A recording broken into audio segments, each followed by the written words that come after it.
Olá, querido pai, querida mãe, querida tia, querida avó.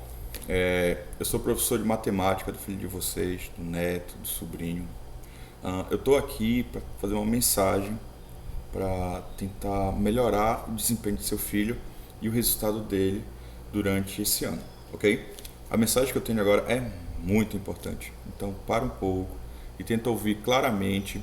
E qualquer dúvida vocês já vão saber como é que eu estou à disposição, ok? Bom, eu sou professor aqui da escola Eremacoa, tá certo? Que é o antigo Ceru. E a mensagem que eu tenho para vocês é sobre o Enem, tá certo? Olha só, a maioria de vocês talvez já tenha se perguntado o que é o Enem, porque já deve ter ouvido falar e fica em dúvida sobre como é e o que pode fazer para ajudar a melhorar ah, o desempenho e para que serve o Enem. Vamos lá. Vou explicar para você bem direitinho, de uma forma bem didática, eu acho que dá para entender o que seria. Vamos assim, ó. Em algum momento, o seu filho teve esse tamaninho aí, foi pequenininho e tal, você carregava ele para a escola, às vezes ia no braço, às vezes já ia andando, tá ok? E esse momento você escolheu para onde ele ia. Ele cresceu, foi para o ensino fundamental, ok? No ensino fundamental, aquela escolinha também boa, você levou ele. E hoje ele se encontra assim, no ensino médio, já concluindo, certo? E o que vem depois? O que vem depois do ensino médio? É o que a gente vai mostrar. Para o que vem depois, ele vai precisar passar pelo Enem, ok? O Enem é uma prova em si, que é um exame nacional do ensino médio, que vai habilitá-lo para fazer uma inscrição. Retornando aqui na sala dos professores, às vezes para, mas o Enem é um exame, uma prova, onde vai avaliar os conhecimentos adquiridos durante o ensino médio, tá bom? Ou seja, basicamente também todo aquele aprendizado que eu mostrei ainda há pouco, desde a época de criança até agora na adolescência. Passado o Enem, o SISU vai avaliar essas notas e lançar para alguns locais, tá ok?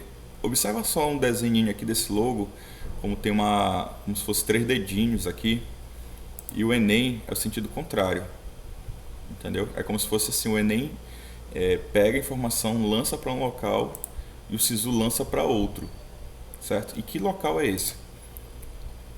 Ele vai mandar... além do SISU existe o ProUni e o FIES, ok?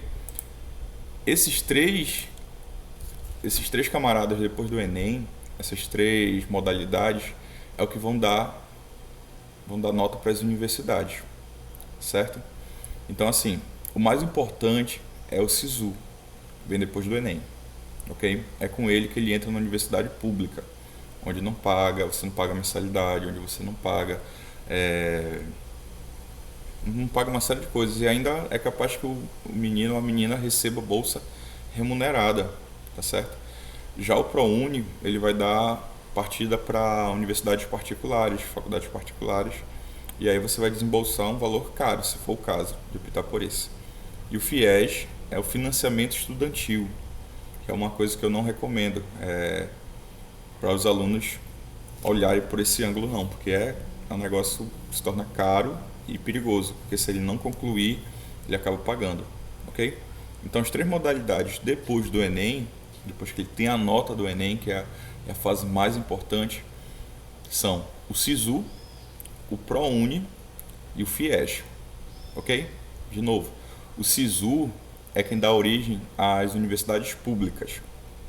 É onde a universidade pública acessa as notas do seu filho, da sua filha, e busca aquela nota ali para conseguir acessar quem são os melhores, quem são os alunos mais dedicados. O ProUni é para a universidade particular, o FIES também. O ProUni ele te dá uma bolsa parcial ou até integral. O FIES não, ele te ajuda a pagar, só que depois você tem que pagar de volta. Então não recomendo o FIES, certo?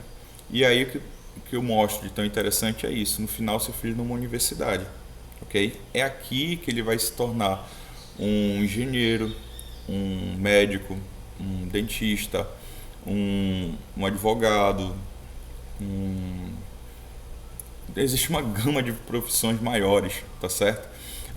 Foge aquela regra limitada que é o ensino médio, porque o ensino médio você terminou, você tem opções de conseguir serviço onde aparecer, ok?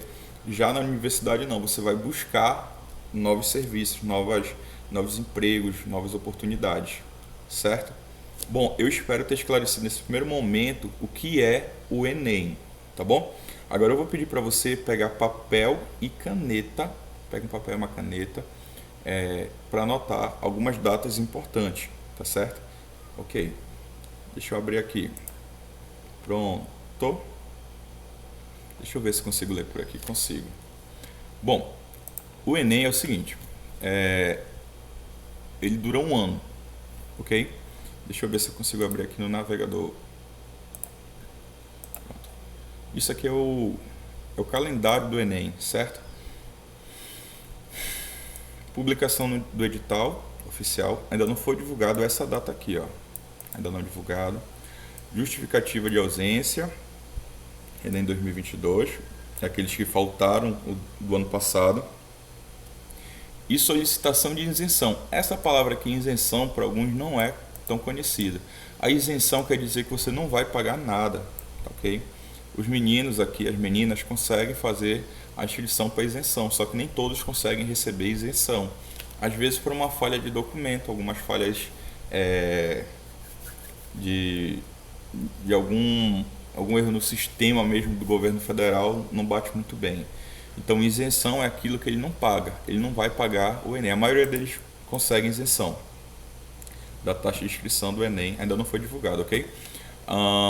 Daí para frente, resultado, período de recurso, resultado do recurso, tudo isso aqui é isenção, ó, entendeu? Tem bastante chance de conseguir depois.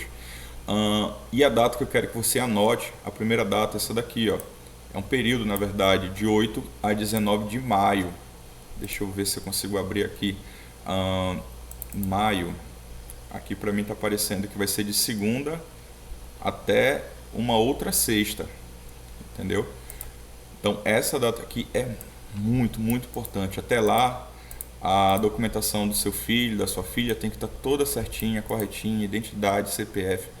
Procura regularizar isso aí tudinho, as documentações da casa, o endereço, essas coisas assim, porque é comum eles errarem por causa disso, tá certo? A gente já vem acompanhando isso há algum tempo, não é de agora, e a gente acaba perdendo alunos por falta de informações básicas, informações simples de obter. Ok? Então, inscrição 8 a 19 de maio, e aqui, quando a pessoa não conseguiu fazer a inscrição, a isenção, perdão, quando ele não conseguiu isenção, ele tem que pagar, é aqui que ele paga. Tudo bem? É nesse período aqui, depois dessa inscrição, certo? E a segunda data importante é essa daqui, aplicação de prova.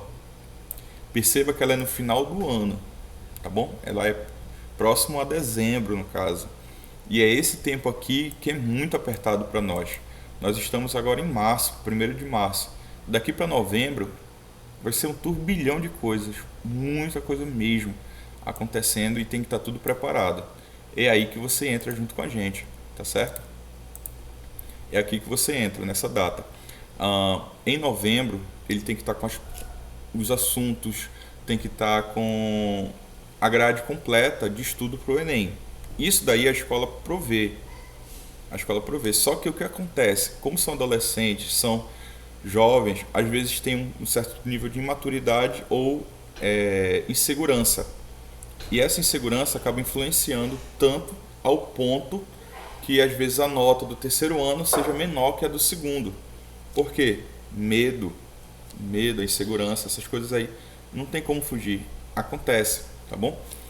E aí vem a família. Se você está sabendo o que está acontecendo e puder dar esse apoio para ele ou para ela, é muito importante esse apoio. Entendeu? Seja esse apoio na hora de exigir que ele estude um pouco mais, seja esse apoio na hora de ajudar, facilitando algumas coisas, observar como é que está o ritmo de estudo, conversar sobre o emocional. Não estou falando de você estar sentando com ele e conversar com um psicólogo, mas como um adulto chegar e conversar. E aí, filhão? E aí, meu neto? E aí, meu sobrinho? Como é que tá? Tá conseguindo pegar as coisinhas direitinho na escola? Deixa ele desabafar, deixa ele contar o que está sentindo, porque isso vai influenciar e vai aliviar ele ou ela, ok? O que você puder fazer para ajudar, ajude-o. Por quê? Eu, por exemplo, sou professor. Então, passei na universidade, na época não era o Enem que avaliava a gente, era o vestibular tradicional. E minha mãe não sabia muito bem o que eram essas coisas, mas eu fui atrás, consegui me esforçar um pouquinho mais e, e consegui ingressar. Só que eu já estava com 20 anos quando eu comecei a estudar. Com 17, que é a idade deles, será um resultado bem melhor. Então, se você conversar com eles com 18, 19 anos, eles estão entrando numa universidade, se formando com 23, 22 anos. Tá certo? Essa é a mensagem que eu tenho inicialmente para vocês, tá certo? Obrigado e a gente vai continuar se falando por aqui.